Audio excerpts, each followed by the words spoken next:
এতে শুকনো ঝালটা ভর্তা করতেছি আমি। এই আলুটা ভর্তা করব, করে এখন গরম গরম আলু ভর্তা দিয়ে ভাত খাবো। আলু ভর্তা দিয়ে ভাত গরম গরম খুব মজা লাগে।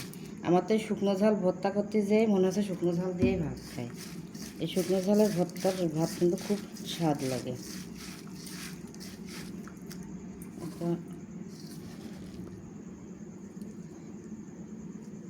এই আলুটা আমি এখন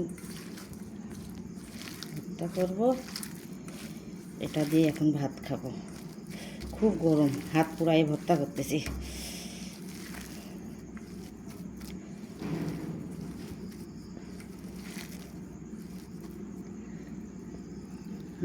লবণ টবণ সব একদম ঠিক।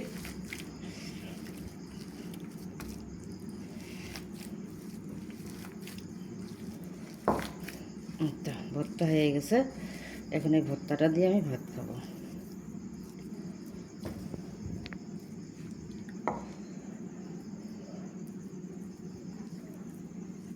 এই হাতের সাথে লাগিয়ে থাকা এই ভর্তাটা কিন্তু খুব স্বাদ লাগে, হাতটা চেটে খেতে। খুব মজা।